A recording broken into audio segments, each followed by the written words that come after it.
নাটক হচ্ছে মানুষের মনে খোরাক, আর এই নাটককে উজ্জীবিত করতে অভিনয় শিল্পীরা কাজ করে যাচ্ছেন তাদের অক্লান্ত পরিশ্রমে। তবে হ্যাঁ, আজকাল 29টি চ্যানেলের বিভিন্ন নাটকে আমরা দেখতে পাচ্ছি একই চেহারা বারবার ঘুরে আসছে।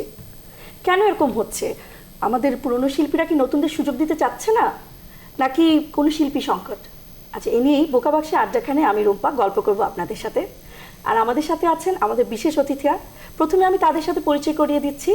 আমার ডান পাশে আছেন মীর সাব্বির, অভিনেতা এবং নির্মাতা।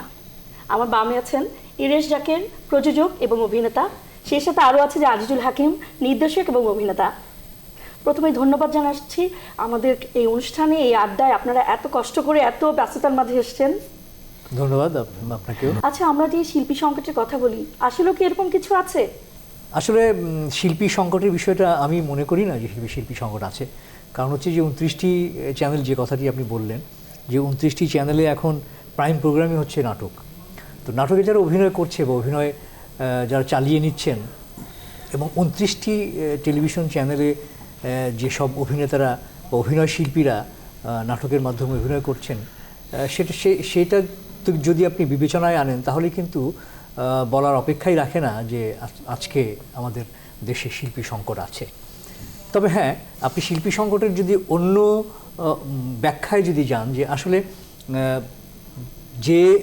যে নাটকে যে শিল্পীকে মানানসই শিল্পীর যে অভাব, সেই অভাবটা তো সবসময়ই ছিল, সেটা সবসময়ই আছে, সেটা আমরা ফিল করি।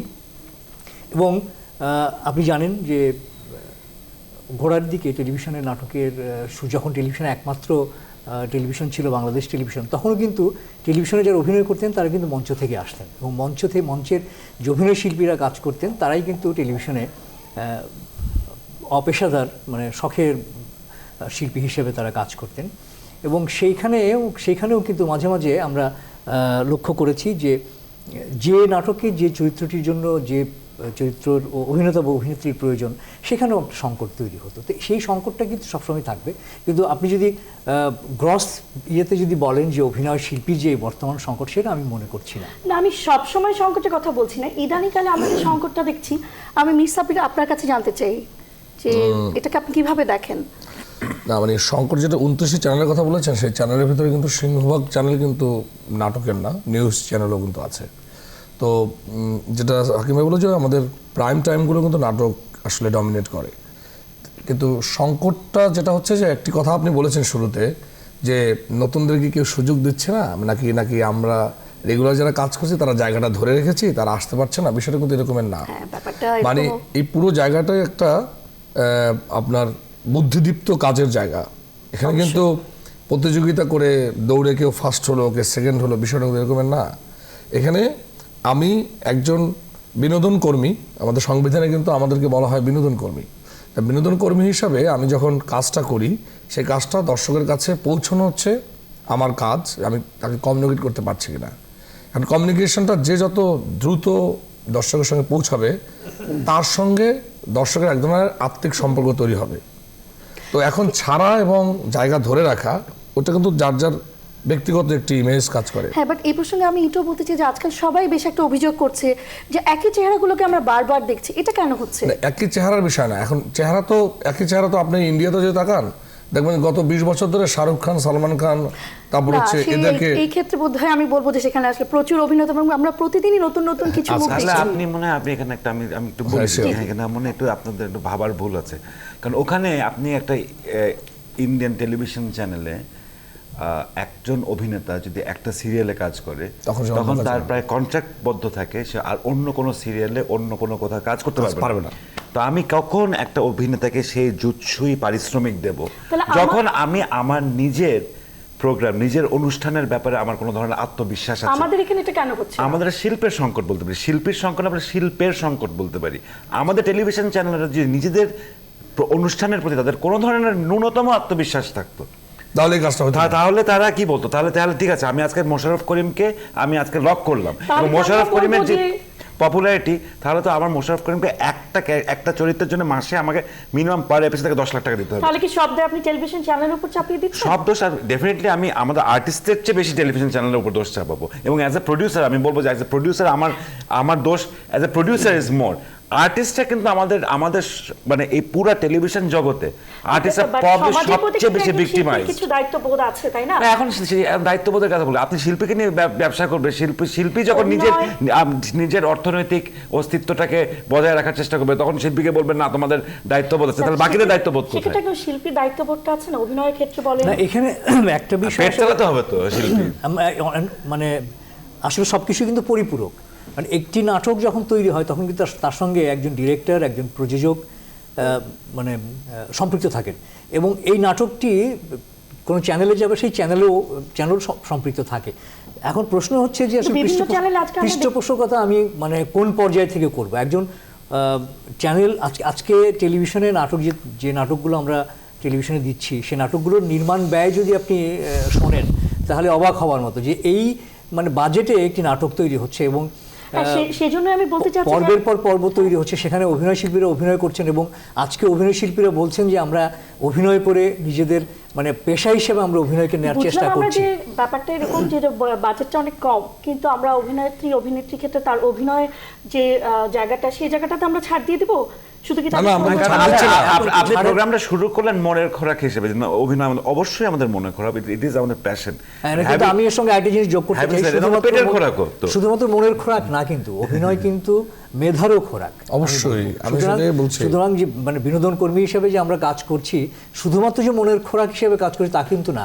টেলিভিশনেরও দায়িত্ব আছে, টেলিভিশনে যারা অভিনয় করছে তাদেরও দায়িত্ব আছে, যারা নির্মাণ করছেন তাদেরও দায়িত্ব আছে, এবং টেলিভিশন যে চ্যানেলে যারা গুরুত্বপূর্ণ দায়িত্বে আছেন তাদেরও কিন্তু ভূমিকা আছে। দায়িত্ব কথাটা আমরা বাদই দেই, পারদর্শিতাটা এখন আমি বলছি সেই প্রসঙ্গে যদি বলি যে অভিনয় শিল্পীর সংকট, যদি কথাটা বলছেন কাগজে না বাস্তবে, অভিনয় শিল্পী আমাদের যদি আমরা এখন নির্ধারণ করি যে আমাদের এখানে কত অভিনয় শিল্পী আছে, আমাদের একটা অভিনয় শিল্পীর সঙ্গে নির্বাচন হবে সামনে, সেখানে কিন্তু একদম তালিকাভুক্ত আমরা যে অভিনয় শিল্পীর তালিকা পেয়েছি, সেখানে 715 জনের উপরে অভিনয় শিল্পীর তালিকা আমরা পেয়ে গেছি। ঠিক আছে, এখন কয়জন আসলে আসে বাস্তবে? সেটাই বলছি। এখন এরা কিন্তু সবাই কোনো না কোনোভাবে কোনো না কোনো নাটকের সঙ্গে জড়িত। এখন আপনি বলছেন যে আপনাকে কিংবা আমাদেরকে যারা রেগুলার দেখছে একই মুখ বারবার কেন আসছে, আমরা কিন্তু একদিনে আসি নাই। আমি সাব্বির কিংবা সে আজিজুল হাকিম, সেই রেশ জাকের, একটা দিনে কিন্তু এই জায়গাটা সে তৈরি হয়নি। সে দিনের পর দিন পরিশ্রম করে স্টেপ বাই স্টেপ তার কাজের জায়গাটাকে সে শক্ত করে সে এই জায়গাটাতে বিলং করছে। এবং যখন একজন প্রডিউসার কনফিডেন্স পায় আমার উপরে যে এই লোকটি যখন অভিনয় করবে, তখন তার, আমি আপনার সাথে একমত যে আপনার পরিশ্রমে আজকে এই জায়গায় এসেছেন, বাট আমরা যখন চাই যে নতুন নতুন লোক আসুক, তখন তো আপনাদের জন্য কিছুটা দায়িত্ববোধ এখানে কাজ করে যে অবশ্যই আমরা সেটা করছি। কেন পাচ্ছি না আপনাদের কাছ থেকে? অবশ্যই পাচ্ছেন না কথাটা আপনি তো দেখতে পাচ্ছেন না আমি করছি কিনা। যেমন আমি নতুনদের কেন দেখছি না? অবশ্যই নতুনদের দেখছেন, দেখার আপনি কয়টা নাটকই বা দেখছেন না, এখন কিন্তু অনেক নতুন ওই জায়গাতে বলছি, এখন কয়টা নাটকই বা আপনি দেখছেন? কারণ আমাদের বেশিরভাগ নাটক কোনো ভিউয়ারশিপ নাই। মঞ্চে প্রতিদিন নতুন নতুন ছেলেমেয়েরা ঢুকছে, কিন্তু মঞ্চ থেকে আমাদের কেন ছেলেমেয়েরা ঢুকছে না? ঢুকছে না সেটা তো অন্য বিষয়। আমরা মঞ্চের লোক পাচ্ছি না কেন? এত কম লোক কেন মঞ্চে? ওই ট্যালেন্টদেরকে যে তাদেরকে তুলে আনা। এখন আপনাকে আমি জিজ্ঞেস করি, এখানে মানে এখানে কাস্টিং এর ইয়ে আছে, আপনি গত 5 বছরে যে উঠে আসা সবচেয়ে পপুলার যারা আর্টিস্ট, তাদের বেশিরভাগ কিন্তু নতুন, এবং তাদের ব্যাকগ্রাউন্ড কিন্তু মঞ্চ নয়, তারা কি করে মঞ্চ থেকে উঠে আসেননি। কারণ এখানে আমি চ্যালেঞ্জ দিয়ে বলতে পারি, এই কথাটা আমি ছাড়া কেউ বলবে না এখানে, কারণ আমার মতন সবাই বেয়াদব না। কিন্তু বলুন যে সেই দায়টা কার? আমি আপনাকে বলি, কারণ আজকে মঞ্চ থেকে উঠে আসার পরেও আমাদের আগেকার যারা নির্দেশক, যারা পরিচালক ছিলেন, তাদের ওই মেধাটা ছিল আমাদেরকে কিছু শেখানোর। আজকে যখন হাকিম ভাই এসেছেন, উনি যখন প্রথম যে পরিচালকের সাথে কাজ করছেন, এখন আমাদের পরিচালকদেরই ওই মেধা নাই যে একটা ছেলে একটা মেয়ে মঞ্চ থেকে আসলে কতটা শিখবে এবং শিখতে পারছে না, এবং সেই শিক্ষাটা নিয়ে তারা কিভাবে কাজ করবে। আপনার কাছ থেকে কিছু জানতে চাই, আপনি বলেন। এই প্রশ্ন যে কথাটা বলছি না, ইরেশ যে কথাটা বলছি সেটা ঢালাও ভাবে মানে ঢালাও হচ্ছে যে আমরা বলছি যে আজকে ম্যাক্সিমাম মিনিমাম আছে, ম্যাক্সিমাম আমার কথা হচ্ছে যে জায়গা থেকে তাহলে হাকিম ভাই কেন এই অবস্থা? মঞ্চে তো আমি দেখছি ছেলেমেয়েরা আসছে, মঞ্চতে ছেলেমেয়েরা তৈরি হচ্ছে এবং মঞ্চে ছেলেমেয়েরা ভালো কাজ করছে। তো সেই জায়গা থেকে সেই পাইপলাইনটা বন্ধ হলো কেন? কারণ নিশ্চয়ই কোথাও একটা জায়গায় এই মঞ্চের যে শিক্ষা, এই মঞ্চ মানুষ যেটা অভিনয় যেটা অনুশীলনের বিষয়, এই জিনিসটা এইটাকে রেকগনাইজ করার একটা মানে না, এখানে তো আমাদের অনেকগুলো মানে ইভেন্টের মাধ্যমেও কিন্তু আমরা অনেক অভিনয় শিল্পীদেরকে পেয়েছি। পরিচালকরা যখন নিচ্ছেন এই দায়ভারটা কার? পরিচালকদের কথা ইরের যেটা বললো যে এরকম ঢালাওভাবে যে পরিচালকদের ওই মানে যোগ্যতা নাই, সে কথাটা কিন্তু আমি ওর সঙ্গে একমত নই। কারণ হচ্ছে যে আমি পরিচালক 500 জন পরিচালক অন টেলিভিশন, সবার যোগ্যতা থাকবেই না কেন? আমি বলছি সবার যোগ্যতা নাই, আমি সেটাও বলছি না যে সবারই যোগ্যতা আছে, কিন্তু অনেক মেধাসম্পন্ন যে পরিচালক যারা আছে তারা তাদের অনেক ভালো ভালো কাজ আমরা টেলিভিশনে দেখেছি। সেই শিল্পীদেরকে তুলে আনার দায়িত্ব হচ্ছে নির্দেশকদের, এবং প্রযোজক যারা আছেন তাদেরও উৎসাহিত করতে হবে যে আমি আমার গল্পের ক্ষেত্রে ছাড় দিতে চাই। সেই দৃষ্টিভঙ্গিটা, সেই মানসিকতাটা আসলে দরকার, এবং সেই মানসিকতা নিয়ে যদি সবাই এগিয়ে আসে তাহলে আমি বলবো অবশ্যই এখনকার নিউ জেনারেশনের মধ্যে যে ট্যালেন্টেড আছে সেটা অসাধারণ ছেলেমেয়েরা কাজ করছে, তাদের এই ট্যালেন্টকে কাজে লাগাতে হবে। হাকিম ভাই, আমি কিন্তু আসলে ঢালাওভাবে সব মানে নির্দেশক বা পরিচালকরা খারাপ সেটা বলছি না। আমার কথা হচ্ছে যে এইখানে যদি আমাদেরকে মানে বলা হয় যে আর্টিস্টরা আমরা অন্যদেরকে শেখাচ্ছি না, আমাদের জায়গা করছি না, তাহলে আমাদের মিডিয়াতে যারা আছে না, চ্যানেল থেকে শুরু করে পরিচালক নিয়ে প্রযোজক নির্মাতা সবারই কিন্তু এখানে নিজেদের জায়গা থেকে ইয়ে করতে হবে।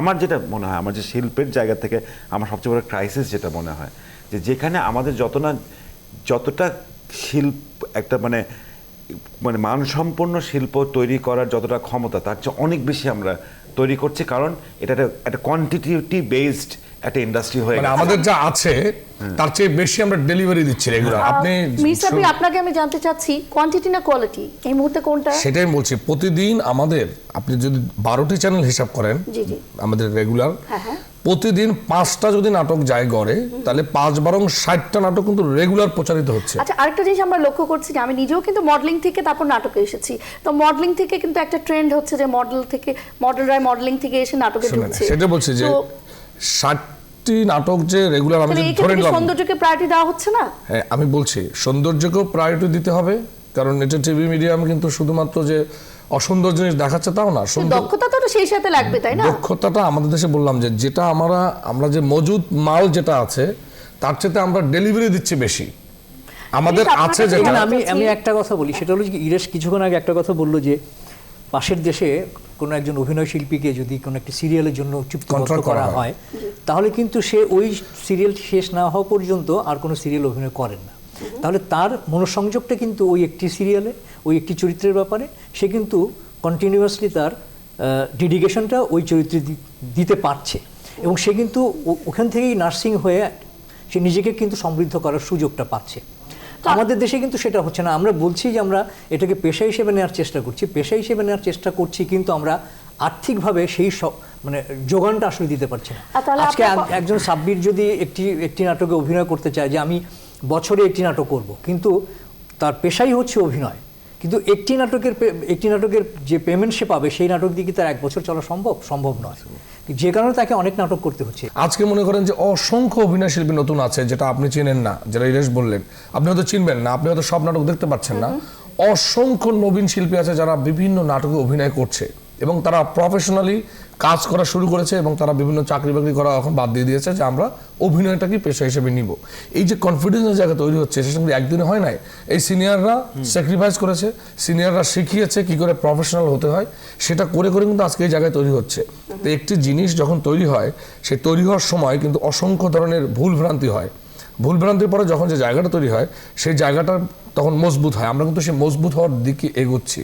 এবং দেখেন, আমরা নবীন শিল্পীরা বিভিন্ন সময় কিন্তু বিভিন্ন নাটকে চান্স পাচ্ছে, এবং দেখবেন প্রবীণ শিল্পীরা যে কথা বললেন, যারা প্রবীণ কিংবা যারা সিনিয়র শিল্পীরা একই মুখ বারবার আসতেছে, আপনি দেখবেন বিভিন্ন চ্যানেলের প্রোগ্রামের ডিপার্টমেন্ট আছে, তারা যখন নাটক, তারা কিন্তু আবার মার্কেটিংয়ের সঙ্গে জড়িত। মার্কেটিং এবং প্রোগ্রাম দুটো জিনিস একসঙ্গে এক সুতোই কিন্তু গাথা। এটা ইরেশ জায়গা আমার সাথে ভালো বলতে পারবেন। তো মার্কেটিং কাদেরকে নিয়ে হচ্ছে?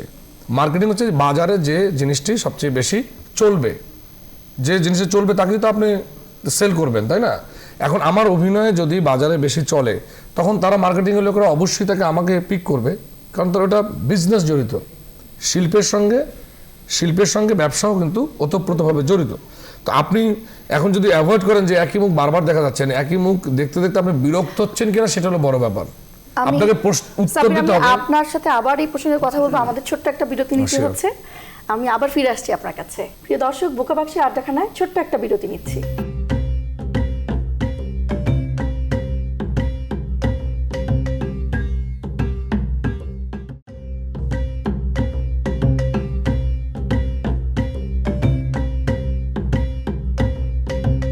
বোকা বাক্সের আড্ডাখানার আড্ডা আমাদের বেশ জমে উঠেছে। আমরা আবার ফিরে এসেছি বিরতির পর। ইরেশ, আমি আপনাকে দিয়ে শুরু করব। সৌন্দর্য না পারদর্শিতা, নাটকের ক্ষেত্রে কোনটা বেশি হওয়া উচিত? দুইটাই এবং বিভিন্ন কেসে। মনে করেন আপনি আজকে দেখেন, কিন্তু মির সাব্বির তো অন্য কিছু বলছিলেন। কি বলছেন? একই কথা বলছিলেন। উনি কিছুই বলেন, উনি একদম উনি একই কথা বলেছেন মিডিয়া ইন্ডাস্ট্রি সৌন্দর্য দরকার, উনি বলে সৌন্দর্য দরকার, পারদর্শিতাও দরকার। আপনাকে একটা কথা বলি যে আজকে আপনি নিশ্চয়ই বলবেন না, হ্যাঁ মানে কারো কারো কাছে লাগতেই পারে, কিন্তু 10 জন মানুষকে জিজ্ঞেস করলে বলবে যে নওয়াজুদ্দিন সিদ্দিকী চেয়ে রণবীর কাপুর দেখতে ভালো। তাই বলে কি নওয়াজুদ্দিন সিদ্দিকীকে দরকার নেই? অবশ্যই দরকার আছে। তাই বলে কি রণবীর কাপুরকে দরকার নেই? নওয়াজুদ্দিন সিদ্দিকী হচ্ছে এনি ইন্ডাস্ট্রিতে আপনার আমার মতন ক্যারেক্টার আর্টিস্ট আছে, সাবির ভাইয়ের মতন হিরো আছে, যা কেউ দেখতে ভালো, কেউ শুধু মানে একদম চরিত্র অভিনেতা করতে হয়। মানে এগুলা, এটা তো সবকিছুই চাহিদা। এটা আপনার তো একটা দিয়ে, কেন আপনি তো মূল চরিত্র অভিনয় করেছেন, মূল চরিত্র অভিনয় সেটা মানে আমাদের দেশের ধারাটা যেরকম, তাই বলে একদম রিয়েল হিরো দরকার নেই, তাহসানকে দরকার নেই যে দেখতে খুবই হ্যান্ডসাম, যাকে স্ক্রিনে আসতে স্ক্রিন উজ্জ্বল হয়ে যায়, এরকম মানুষ দরকার নেই। তাহলে আমি বলতে পারি যে আমাদের এখানে শিল্পী সংকট নেই। না, স্ক্রিনের মূল বিষয়টা হচ্ছে কিন্তু শিল্পী সংকট নেই না, শিল্পী সংকট অবশ্যই আছে। শিল্পী সংকট অবশ্যই আছে। একজন আজিজুল হাকিম যে অভিনয় করছেন, কিংবা একজন সাব্বির যে অভিনয় করছেন, কিংবা মিরাজ যে অভিনয় করছেন, আমি বলছি যে এই অভিনয়টা যেভাবে দরকার আছে, তাকে যেভাবে আমার দরকার, তেমনি নবীন একজন শিল্পীকে আমার সেই একইভাবে দরকার। মানে আমরা বলতে চাই যে দক্ষ শিল্পীর অভাব আছে। অবশ্যই আছে দক্ষ শিল্পী। আমি খুব বেয়াদবি না হলে আমি বলতে পারবো যে প্রবীণ শিল্পীদের মধ্যে দক্ষতার অভাব আমাদের অনেক বেশি। আমরা ইনফ্যাক্ট অ্যাটলিস্ট আমাদের এজ গ্রুপে, হাকিম ভাই সে সব এজ গ্রুপে এখন কাজ করতে পারে, অনেক নিজেকে ধরে রেখেছেন বলে, কিন্তু আমি যদি আজকে আমাদের প্রবীণ শিল্পী বলি যে to play a role above 60, বাবার রোল, দাদার রোল যদি প্লে করি, আপনার যদি জেনুইনলি ভালো শক্তিশালী অভিনেতা হয়, তার মধ্যে 5টা, আমি বলবো 5 থেকে 6 জনকে আপনি কাস্টিং করতে পারবেন। হ্যাঁ, আপনি আবুল হায়াত, আলী জাকের, আমরুল চৌধুরী, আসুজ্জামান, এরকম আপনার আমি হাতে গুনে 5-6 জনের নাম বলতে পারবো। এর বাইরে আপনার কোনো সেখানে সংকট আছে, সেখানে সংকট আছে। আপনি এটা শুধু প্রবীণদের বিষয় না, আমাদের পাইপলাইনের সমস্যা আছে, সংকট আছে। আমাদের বাবা মা যে ইন্ডাস্ট্রি, আমার কথাই চলে আসলো যে আমাদের সংকটটা কি এখন মনে করেন যে আমাদের বাবা মার চরিত্রে যারা অভিনয় করছেন, সেখানে বিশাল একটা গ্যাপ আছে, বিশাল সংকট আছে। এখন দেখবেন যে তাহলে শুধু ওই জায়গাটাতেই সংকট, বাবা নায়ক নায়িকার ক্ষেত্রে কোনো সংকট আছে, অবশ্যই সংকট আছে। আপনি আমাদের সিনেমায় দেখবেন নায়ক নায়িকার অসম্ভব সংকট আছে, নাটকের সংকট তৈরি হচ্ছে। যেমন আপনি যেটা বলছেন, শুরুতে বললেন যে একই মুখ বারবার ঘুরে ঘুরে আসছে, কেন আসছে? কারণ ডিপেন্ড করার ব্যাপার থাকে। একজন ডিরেক্টর, একজন রাইটার ডিপেন্ড করতে হবে, তো শিল্পীর উপর ডিপেন্ড করতে হবে। সেই শিল্পী টেনে সেই গল্পটিকে শেষ পর্যন্ত নিয়ে যেতে পারছে কিনা। সেই ডিপেন্ডেবল আর্টিস্ট তৈরি করার জন্য নিজের যেমন পরিশ্রম করতে হয়, তেমনি যে শেখাচ্ছে তারও পরিশ্রম করতে হয়। ভালো ডিরেক্টরের সংকট আছে এই দেশে, যেটা উনি বলেছেন। ভালো ডিরেক্টর ছাড়া যে আমার বাবা যে আমাকে শিখাবে, সেই মানুষটা যদি না থাকে, আমি কি করে আমার প্লে করব? আচ্ছা, এই সাথে আমি বলতে চাই যে নাটকের মান কি শিল্পীকে অদক্ষ করে দেয়? তার যে দক্ষতা, সেই নাটকের মানের সঙ্গে তো অর্থ জড়িত। অবশ্যই আপনি অর্থ জড়িত। আপনি যেখান থেকে অর্থটা দিবেন, আপনি ধরেন বিদেশের একটা নাটককে আপনি যদি আমার দেশের নাটকের সঙ্গে কম্পেয়ার করেন, তাহলে হবে? বিদেশের একটি নাটকের যে বাজেট থাকে, অর্থটা বাজেটের কথা না, যেটা একটা দুর্বল মানের নাটক, ধরেন যেটা স্ক্রিপ্টটা বা গল্পটা দুর্বল হলো, আল্লাহর কাছ থেকে স্ক্রিপ্টের গল্প আসে। এটা প্রি প্রোডাকশন বলে একটা কথা আছে। প্রি প্রোডাকশন বলতে একটা কোনো কনসেপ্ট আমাদের কোনো মার্কেটিয়ারদের কাছে, কোনো মার্কেটিং মানে কোনো যারা প্রডিউসার তাদের কাছে নাই। এটা পুরাটা প্রযোজক, চ্যানেল পরিচালক সবারই বিষয়টা। এটা প্রি প্রোডাকশন।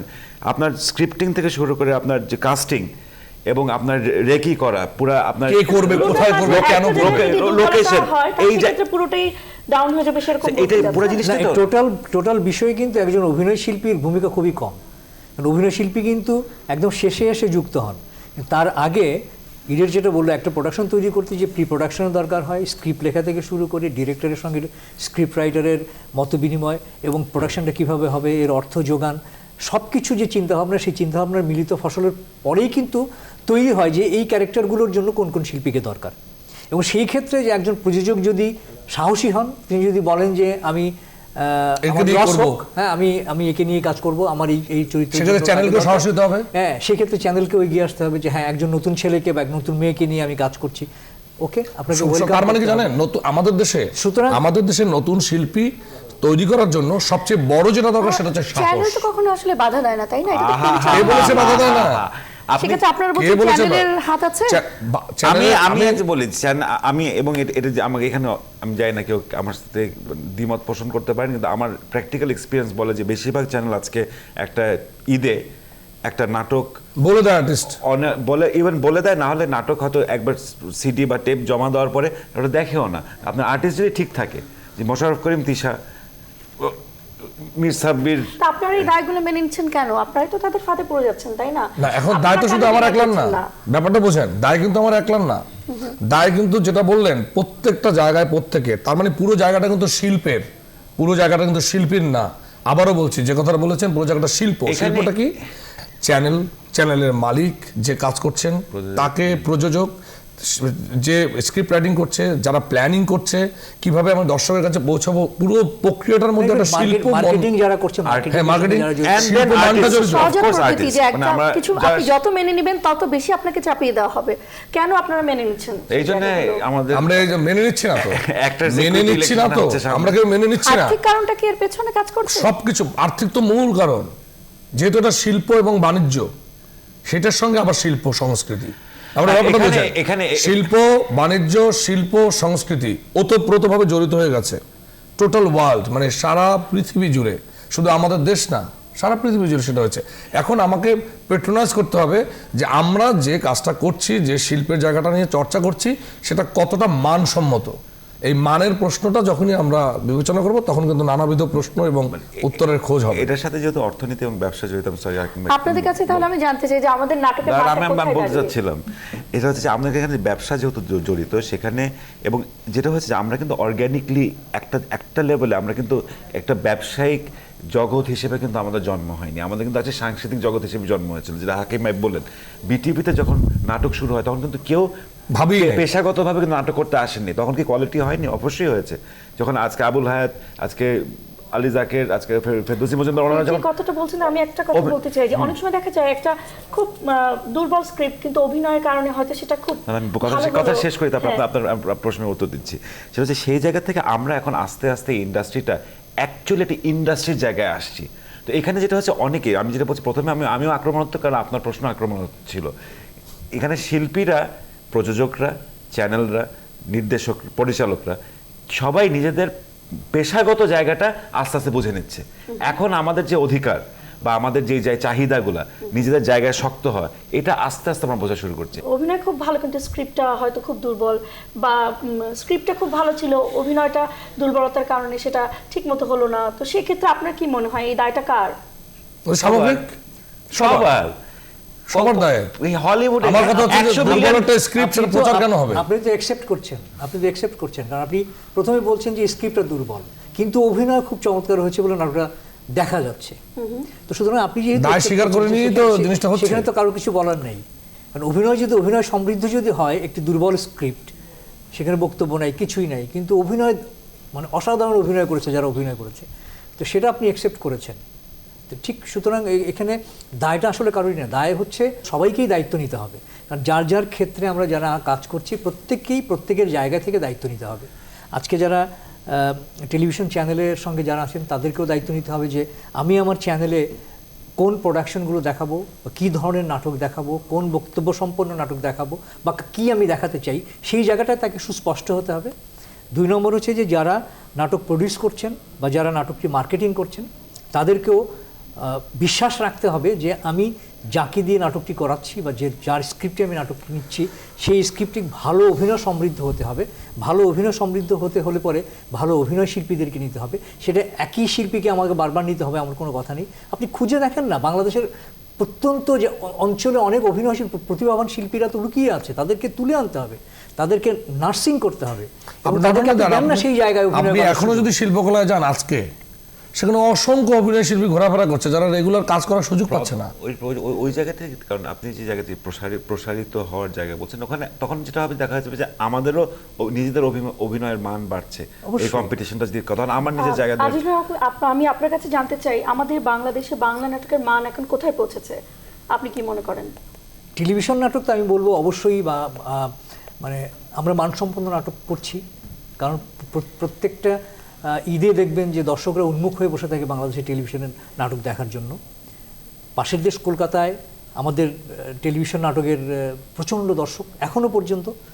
আমাদের বাংলাদেশের নাটকের যে কারিগরি উন্নয়ন যেটা হয়েছে, বা শুধুমাত্র কারিগরি উন্নয়ন না, আপনার মননশীলতার দিক থেকেও যদি আপনি বিবেচনা করেন, তাহলে আমাদের নাটকের মান অনেক অনেক ভালো নাটক আমরা তৈরি করছি।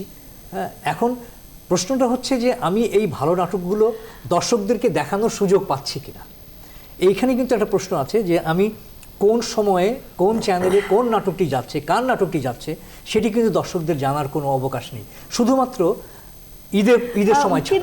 কিন্তু আমি বলতে চাই যে আপনি যে বললেন যে আমাদের দেশের নাটক অনেক মানসম্মত, তাহলে কেন আমাদের দর্শকরা কলকাতার নাটকের পিছনে? এই যে প্রধান কারণ বলবি, প্রধান কারণ আপনি দর্শকদেরকে তো সেই নাটকটি দেখানোর জন্য আপনি সচেতন করে তুলতে পারছেন না। আরেকটি প্রধান কারণ আছে। আমি বলি আপনার চ্যানেলে কখন কোন নাটকটি যাচ্ছে সেটি কিন্তু আপনি প্রমোশন কিন্তু দর্শকদেরকে আপনি দেখাচ্ছেন না। হ্যাঁ, আমাদের তো অনেক ভালো ভালো দর্শক ছিলেন যারা বাংলা নাটক দেখছেন, এখন তারা কোথায়?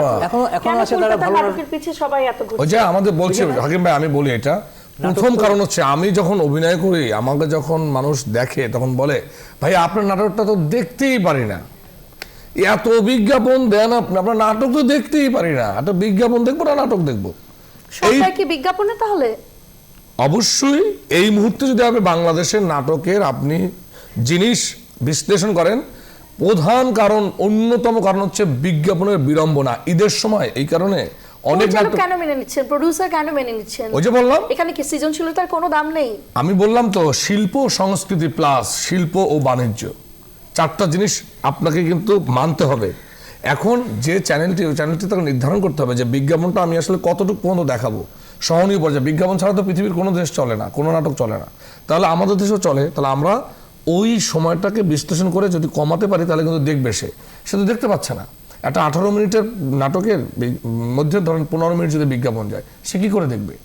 এখন ওইখানে আমাদেরকে সহনীয় পর্যায়ে হতে হলে চ্যানেল মালিক, বিজ্ঞাপন দাতা, মানে সংকট আছে কিন্তু সব জায়গায়। আমি যে বিজ্ঞাপন দাতাকে আমি বলবো যে আপনি এত দিচ্ছেন, তারও তো কোনো ইয়ে নাই, সেও তো পারছে না দিতে। তা আমরা এটা কেন মেনে নিচ্ছি? যারা আমরা প্রোডিউসার আছি, শিল্পী আছি, মেনে না নিলে তো চলবেই না। এখানে আমরা সৃজনশীলতার কি কোনো দায় নেই? এখানে আমাদের কি অবশ্যই সৃজনশীলতার দাম আছে। আমি বলছি কি, এই কথাগুলো আমরা তো বলার চেষ্টা করেছি। চ্যানেল মালিকরাও যখন বলেছে তখন তাদের কথা যখন শুনেছি তখন মনে হচ্ছে তাদের কথাও সত্য। আবার বিজ্ঞাপন যে দিচ্ছে, কিছু প্রশ্ন নিয়ে আমি আসছি, আমাদের একটা ছোট্ট বিরতিতে যেতে হবে। আমি বিরতি থেকে এসে আবার আলোচনায় বসছি। বিরতি নিচ্ছি আবারও বোকা বাক্সের আড্ডাখানায়। আমরা ফিরছি কিছুক্ষণের মধ্যে।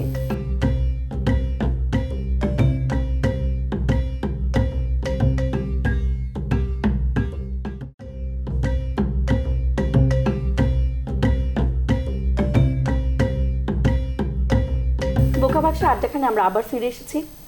আমি আপনার কাছে জানতে চাই যে আমরা যে চ্যানেলের কাছে বাণিজ্যিকভাবে এবং সব দায়গুলো আমরা শুধু একে ওকেই ঠেলে দিচ্ছি, এটা কি শুধুমাত্র বাণিজ্যিক বিজ্ঞাপনের দায়টাও কিন্তু আমরা বলছি, কিন্তু এটা কি শুধুমাত্র আমরা অন্যকে দোষ চাপিয়ে শেষ করে দিব? না, বাণিজ্যটাই কি মূল, যে এটাই কি শুধু আমাদের ইন্ডাস্ট্রিকে কন্ট্রোল করবে? নো, আমি সেটাই বলতে যাচ্ছি। এটা তো একটা শিল্প, এটা একটা আর্ট, তাই না? আমি তো সেই কথাটাই বলতে যাচ্ছি যে বাণিজ্য কি সবাইকে টাকা দিবেন, সবকিছু সবাইকে খাওয়াবেন, শিল্প ভাবনা, শিল্পীদের খাওয়াবেন না, তাহলে কেমন হবে? শিল্প ভাবনার দাম তো কোটি টাকা দিয়ে আপনি বিশ্লেষণ। একটা পেইন্টিংস যেখানে ছোট্ট একটা পেইন্টিং, সেটার দাম কত? কেন সেটার দাম 10 কোটি টাকা? অমূল্য কেন? তাহলে শিল্পের ভাবনার কিংবা শিল্পের কিন্তু কোনো মূল্য আপনি নির্ধারণ করতে পারবেন না, এটা একদম অসীম। কিন্তু আমরা যেহেতু এই কাজটাই পারি, এই কাজটা ছাড়া আর কিছু করতে পারবো না, সেই কারণে এই কাজটাকে আমরা আমাদের জীবনের সঙ্গে জড়িয়ে নিয়েছি, আমাদের নেশাকে আমরা পেশা হিসেবে নিয়েছি। এখন নেশা এবং পেশা যখন একসঙ্গে হয় তখন সেই কাজটার গতি থাকে কিন্তু অনেক দুরন্ত গতি থাকে। তা আমরা সেই গতিকে মানে গতিকে যেহেতু আমরা খোরাক হিসেবে নিয়ে নিয়েছি, আমাদের জীবন যাপনের জন্য, জীবন ধারণের জন্য যেহেতু পেশা হিসেবে নিয়েছি, সেক্ষেত্রে অনেক ধরনের কম্প্রোমাইজ আমাদের করতে হচ্ছে। আমাদের মিডিয়া ইন্ডাস্ট্রি বাণিজ্যিকভাবে যদি এভাবে আটকে যায়, আমি বলতে চাচ্ছি যদি চ্যানেলের হাতে বন্দী হয়ে যায় এবং সেই সাথে এই বিজ্ঞাপনের হাতে বন্দী হয়ে যায়, তাহলে আমাদের মিডিয়া ইন্ডাস্ট্রি কী হবে? আমরা কিভাবে এই শিল্পটাকে বাঁচিয়ে রাখবো? আমরা কি এর থেকে মুক্তি পাবো না? আমি ঠিক আপনাকে না, আমি এই কথাটা জানতে চাই হাকিম ভাই আপনার কাছে। আচ্ছা, এখানে দায়িত্ব আসলে যে কথাটা বলা হলো, আপনি জানেন কিছুদিন আগে এফটিপিও বলে একটি সংগঠন হয়েছে এবং মিডিয়া ইউনিটি হয়েছে, এবং সেখানে অনেকগুলো চ্যানেল, মানে বাংলাদেশে যতগুলো চ্যানেলস আছে সেই সবগুলো চ্যানেলই কিন্তু তাদের অস্তিত্ব রক্ষার জন্য কিন্তু একটা আন্দোলনে তারা নেমেছিলেন। অস্তিত্ব রক্ষাটা এরকম যে বাংলাদেশের বিজ্ঞাপন অবৈধভাবে বিদেশে চলে যাচ্ছে এবং আমাদের এখানকার যে টেলিভিশনের যে বিজ্ঞাপনের মার্কেট, সেই মার্কেটটা সংকুচিত হয়ে যাওয়ার কারণে টেলিভিশন চ্যানেলগুলো হুমকির মুখে পড়ছে। এই আন্দোলনের সাথে কিন্তু আমরা সবাই একাত্মতা ঘোষণা করেছি এবং আমরা আছি এই আন্দোলনের সঙ্গে। কিন্তু আমার প্রশ্নটা হচ্ছে, আমার বক্তব্য হচ্ছে যে আমরা নাটক করছি বা গানের অনুষ্ঠান করছি বা যে সংস্কৃতির বিভিন্ন ক্ষেত্রে যে আমরা কাজ করছি সেগুলোর কন্টেইন করছে না, সেই বিষয়ে বলছেন। আমি আপনার প্রশ্নের উত্তরই দিচ্ছি যে আমরা কিন্তু টেলিভিশনের উপরেই কিন্তু নির্ভরশীল। আমাদের যে টেলিভিশন চ্যানেলগুলো আছে সেই টেলিভিশন চ্যানেলগুলোর উপরেই কিন্তু আমরা নির্ভরশীল। এখন টেলিভিশন হাতে কি আমরা বন্দী হয়ে যাব? এরকম বিজ্ঞাপন বলেন, চ্যানেল বলেন, এই নিয়ন্ত্রণটা কিন্তু শিল্পীরা করতে পারবে না। এই নিয়ন্ত্রণের দায়িত্ব কিন্তু শিল্পীদের নয়। এখানে চ্যানেলকে এগিয়ে আসতে হবে এবং চ্যানেলের সঙ্গে যারা মার্কেটিং করছে তাদেরকে এগিয়ে আসতে হবে এবং সবকিছু মিলিয়ে আমরা কিন্তু চ্যানেল তো হচ্ছে একটা বাণিজ্যিক উদ্দেশ্যে গড়া, তাই না? তারা তো চ্যানেল তৈরি করছে না, শুধুমাত্র চ্যানেল বাণিজ্যিক উদ্দেশ্যে গড়া এর সঙ্গে আমি একমত নই। চ্যানেলের কিন্তু অনেক সামাজিক দায়িত্ব আছে। আচ্ছা, যে চ্যানেল সোশ্যালি কাজ করবে, অবশ্যই। আপনি কিছুক্ষণ আগে বলেছেন আমি কিন্তু ইডিয়ট বক্সের সঙ্গে একমত নই। কারণ হচ্ছে এক সময় হয়তো বলা হতো ইডিয়ট বক্স বা বোকা বাক্স, কিন্তু আজকের বাস্তবতায় তথ্য প্রযুক্তির এই প্রগতির যুগে আমি কিন্তু টেলিভিশনকে বোকা বাক্স বলতে রাজি নই। কারণ হচ্ছে যে টেলিভিশন আমাদেরকে সচেতন করছে।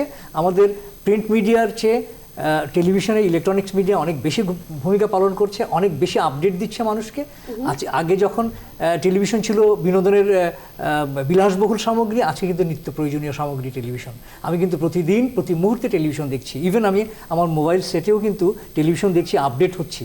তো সুতরাং আমি টেলিভিশনকে বোকাবাক্স বলবো না। এখানে চ্যানেলেরও কিন্তু অনেক বেশি দায়িত্ব। আমাদের যে সৃজনশীলতার কথা আপনি বলছেন, সেই সৃজনশীলতাকে রক্ষা করার জন্য চ্যানেলকে ভূমিকা পালন করতে হবে। আমরা সহযোগী হিসেবে কাজ করব এবং অন্যান্য যে সহযোগী প্রতিষ্ঠানগুলো আছে এখানে যারা প্রযোজনার সঙ্গে জড়িত আছেন তারাও, যারা নির্দেশনার কাজ করছেন তারাও, সবাই মিলে আমরা এটাকে একটি ইন্ডাস্ট্রি হিসেবে ডেভেলপ করতে চাই। এবং ওই ইন্ডাস্ট্রি হিসেবে যেহেতু অনেক বড় একটা বিনিয়োগ হয়েছে এখানে, এই বিনিয়োগটাকে আমরা নিশ্চিত করতে চাই আমাদের সুন্দর সুন্দর চিন্তাভাবনা এবং পেশাজীবী হিসাবে আপনার কাছে যাচ্ছি। আমি আপনাকে জানতে চাই যে এটাকে যেন বাণিজ্যিকভাবে না বলি, এখানে উনি যেটা মেনশন করলেন, এখানে আমার কাছে মনে হচ্ছে হ্যাঁ এটা তর্কের খাতিরে এবং আমাদের সামাজিক চ্যানেলগুলো যে সামাজিক মাধ্যমে এবং মাঝে মধ্যে ইন টার্মস আর্টিস্টরা কি তাহলে সোশ্যাল ওয়ার্ক করবে অডিয়েন্সের জায়গা থেকে খুব সুন্দর ভালো লাগে যে আপনি বাণিজ্য বানিয়ে ফেলছেন জিনিসটাকে। আচ্ছা, রান্না কি শিল্প না? হ্যাঁ, অবশ্যই রান্না শিল্প। আর রান্না আমরা যখন একটা রেস্টুরেন্ট কি একটা ব্যবসায়িক প্রতিষ্ঠান, অবশ্যই। হ্যাঁ, তাহলে সেখানে কি যে আপনি যে বাবুর্চি তাকে বেতন দেবেন না, তাকে একটা সুন্দর রান্নাঘর তৈরি করে দেবেন না, কিচেন বানিয়ে দেবেন না, তার খাওয়াটা ভালোভাবে পরিবেশন করবেন না? ইটস নট, ওনারা যেটা বলার চেষ্টা করছেন জিনিসটা সেপারেট না। আমরা তো এখন প্রফেশনালি ইনভলভড।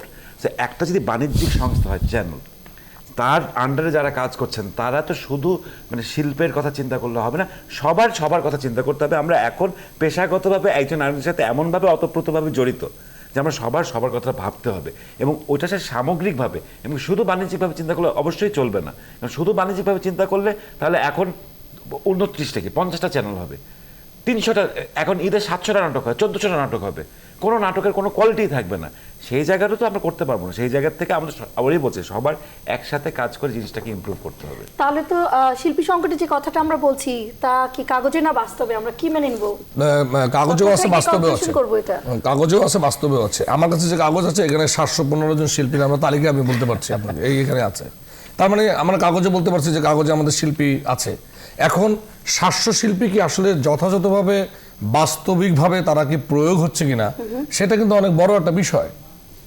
ব্যাপারটা বুঝতে পেরেছেন? এখন মনে করেন যে 4টা নাটকে একজন অভিনয় করলেই সে যদি অভিনেতা হয়ে যায় তাহলে তাকে আরো পরিশ্রম করতে হবে, তাকে আরো সামনে অনেক দূর এগোতে হবে। এটা কিন্তু একদিনের কার্যক্রম না। এখানে আসলাম, দেখলাম, জয় করলাম, ভিনি ভিসি এই বিষয়টা কিন্তু এখানে না। এখানে হচ্ছে যে আপনি দীর্ঘ সময় এখানে থাকবেন, আপনি চর্চা করবেন, আপনি সিনিয়রদের কথা শুনবেন, জুনিয়রকে ভালোবাসবেন, নানাবিধ আলোচনা, বই পড়া থেকে শুরু করে, দেখা দেখি থেকে শুরু করে শিল্প চর্চার যে জায়গাটা, বুদ্ধিদীপ্ত যে জায়গাটা, সেটাকে আপনি কালচারের মধ্যে রাখতে হবে। রাখলে পরেই আপনি সেই সত্যিকারের শিল্পীটা হতে পারবেন। শিল্পী সত্যিকারের হলে কখনোই সংকট হয় না। একজন শিল্পী কিন্তু বুম হয়ে যেতে পারে। একটি দেশে অসংখ্য শিল্পীর কিন্তু দরকার নাই, কারণ রেনেসাঁ যখন পৃথিবীতে হয়েছে তখন কিন্তু এই শিল্প সংস্কৃতির লোকেরাই কিন্তু ফ্রন্ট লাইনে ছিল। যে কোনো আন্দোলনে, সংগ্রামে, বিপ্লবে, সমস্ত জায়গায় কিন্তু এই শিল্পী সমাজরা কিন্তু ফ্রন্ট লাইনে এসে দাঁড়িয়েছে। সেখানে কিন্তু হাজার হাজার লোক সেই শিল্পীকে দেখে তার পিছনে হেঁটেছে। তার মানে শিল্পীর সংখ্যা ছিল কম। তার মানে রবীন্দ্রনাথ ঠাকুর একটা কথা বলেছে, যার যোগ্যতা যত বেশি তার অহংকার তত বেশি। রবি ঠাকুরের কথা, ঠিক আছে? এখন মনে করেন যে অযোগ্য লোকরা যে সব জায়গায় আসবে সেটা আমরা চাই না। আমরা অহংকার করতে পারবো সেই জিনিসটা নিয়ে যে আমরা শিল্পী, আমরা হয়ে উঠেছি, শিল্প চর্চা করছি এবং একটা জায়গায় আমরা অনেক জায়গায় যেতে চাবো। সেই এখন দেখেন একটি দেশের 0.5% হচ্ছে মিডিয়া ইনভেস্টেড হয়, আর দেখবেন একটি ক্রিকেট খেলার জন্য লক্ষ লক্ষ কোটি কোটি টাকা ইনভেস্টেড হয়। ক্রিকেটের মোস্তাফিজ হওয়ার জন্য কিংবা মাস্টারফি হওয়ার জন্য কি অসংখ্য ছেলে সারা বাংলাদেশে প্র্যাকটিস করে যাচ্ছে না? তার মানে কি সে খেলোয়াড়ের সংকট? নো, খেলোয়াড় হওয়ার জন্য হচ্ছে। বিসাব্বির, আপনাকে অসংখ্য ধন্যবাদ। আমি আজিজুল হাসান আপনার কাছে যাচ্ছি, প্লিজ আপনি শেষ মন্তব্য করুন, কাগজে না বাস্তব। সাব্বির যে কথাটা বললো যে আসলে শিল্পী সংকট কাগজেও আছে, বাস্তবেও আছে। আবার শিল্পী সংকট নেই বললেই চলে, কারণ আমরা যে ইন্ডাস্ট্রি আমাদের এখানে ডেভেলপ করেছে সেই ইন্ডাস্ট্রিতে শত শত হাজার হাজার ছেলে মেয়ে কাজ করছে এবং মঞ্চে তো অনেক ছেলে মেয়ে কাজ করছি। এখন প্রয়োজন হচ্ছে তাদেরকে খুঁজে বের করে, সেই ট্যালেন্টকে খুঁজে বের করে নার্সিং করা এবং তাদেরকে নিয়মিত কাজ করার সুযোগ দেয় এবং তাদের ট্যালেন্টকে সামনের দিকে এগিয়ে নিয়ে যাওয়া। এই কাজটুকু যারা যারা করবেন, যে যে পয়েন্টে দায়িত্বপ্রাপ্ত ব্যক্তিরা আছেন, তারা যদি তাদের দায়িত্বটা ঠিকমতো পালন করেন তাহলেই আমার মনে হয় যে শিল্পীরা কাজ করার সুযোগ পাবে এবং অনেক মেধাসম্পন্ন শিল্পীদের শিল্পী তৈরি হবে আমাদের দেশে, এটা আমার বিশ্বাস। ধন্যবাদ আপনাকে। ইরেশ, আমি আপনার কাছে জানতে চাই এই প্রসঙ্গে, কাগজে না বাস্তবে আমরা কি বলবো? আবার সবার সাথে একমত হয় যে দুই জায়গায় আমাদের এই একটা সংকট আছে। আমরা যেটা বারবার যে শুধু শিল্পীর সংকট না বলে শিল্পের সংকট বলতে হবে, কারণ আমরা আসলে যে জায়গাটাতে যেখানে দাঁড়িয়ে আমরা সবাই একসাথে কাজ করব সেই জায়গাটা আপাতত তখন বেশ নড়বড়ে। এই জায়গাটা আমরা শক্ত করি তাহলে শিল্পীও বাঁচবে, শিল্পও বাঁচবে, আমরা ইন্ডাস্ট্রি ব্যবসায়িকভাবেও বাঁচবো, মানে সাংস্কৃতিকভাবেও বাঁচবো। তাহলে আমি বলতে পারি শিল্পী এবং শিল্পের এই সংকটকে মোকাবেলার জন্য আমাদের সবাই, চ্যানেল পরিচালক, প্রোডিউসার, আমাদের সবাইকে একসাথে একসঙ্গে আমাদের আসতে হবে। আমরা যদি এগিয়ে আসি। আরেকটা কথা আমি আরেকটা কথা বলতে চাই, সেটা হচ্ছে যে শিল্পীর সংকট এই কথাটি, আমরা সংকট কথাটি আসলে ভুলে যেতে চাই। শিল্পী সবাই হতে পারে না, শিল্পী হয়ে জন্মায়, এটা আপনাকে মাথায় রাখতে হবে। একটা ফ্যামিলির, আমার ফ্যামিলিতে আমার 6 ভাইয়ের মধ্যে কিন্তু আমি এই জায়গাটাতে কাজ করছি, অন্য 5 জন কিন্তু করছে না। সেও তাই, বুকে হাত দিয়ে বলতে পারবে এই কথাটি। তার মানে শিল্পী হয়ে আসে, শিল্পী জন্মায়। তো সংকট কথাটা আমরা না বলে শিল্পী আমরা যে হয়ে জন্মিয়েছি এটাকে আমাদের মেনটেন করতে হবে, আমাদের ধরে রাখতে হবে। অসংখ্য শিল্পী আছে যারা এখন কাজ করার জন্য উদ্গ্রীব হয়ে বসে আছে এবং তারা কাজ করতে চায়, নবীন শিল্পী। সেই সব নবীন শিল্পীদের পক্ষের মানুষই আমি, কারণ আমিও ওই অবস্থায় স্ট্রাগল করে, হাকিম ভাইরা দেখেছে কতটা স্ট্রাগল করে আমি এই জায়গাতে আজকে এসেছি। আমি সবার সঙ্গে কথা বলছি, একদিনে কিন্তু হয় নাই। তো নবীন শিল্পী যারা শিল্পী হওয়ার জন্য ট্রাই করছে তাদের কাছে অনুরোধ থাকবে, এটি একটি দীর্ঘ যাত্রা, ইটস এ হিউজ জার্নি। এই জার্নিতে ম্যারাথন দৌড়, এটা কিন্তু 100 মিটারের দৌড় না, এটা অনেক লম্বা সফর। এই সফরে পরিশ্রম করতে হবে, শিখতে হবে, জানতে হবে এবং মননশীলতার মধ্যে থাকতে হবে। সিনিয়রকে রেসপেক্ট করতে হবে, জুনিয়রকে ভালোবাসতে হবে, মাঝামাঝি অবস্থানে থেকে আমাদেরকে চর্চা চালিয়ে যেতে হবে। তাইলে সংকট এই কথাটি একদিন উড়ে যাবে সারা পৃথিবী থেকে। ধন্যবাদ মিস সাব্বির, আপনাদেরকে অসংখ্য ধন্যবাদ। পোকাবাংশে আড্ডাখানার আজকের এই পর্বে আমরা যে প্রসঙ্গে আলাপ করলাম তা নিয়ে আমিও একমত। হ্যাঁ, তবে আরও বলতে চাই এর পেছনে হয়তো আরও কিছু কারণ থাকতে পারে, বাট আমাদের সবাইকে একজন বাঙালি হিসেবে সবারই দায়িত্ববোধ থাকে যেন আমরা এই শিল্পকে সবাই মিলে, প্রডিউসার বলেন, চ্যানেল বলেন, অভিনয় শিল্পী, স্ক্রিপ্ট রাইটার, প্রত্যেকে এগিয়ে আসবো, প্রত্যেকেই চাবো যার যার নিজস্ব জায়গা থেকে সবাই এগিয়ে আসবেন এবং সেটাকে ভালো মতো আরও কীভাবে উপরে উঠে নেওয়া যায় সে ব্যাপারে কাজ করবেন। বোকাবাক্সের আড্ডাখানা আমি আজকের মতো এখানেই শেষ করছি। ভালো থাকবেন।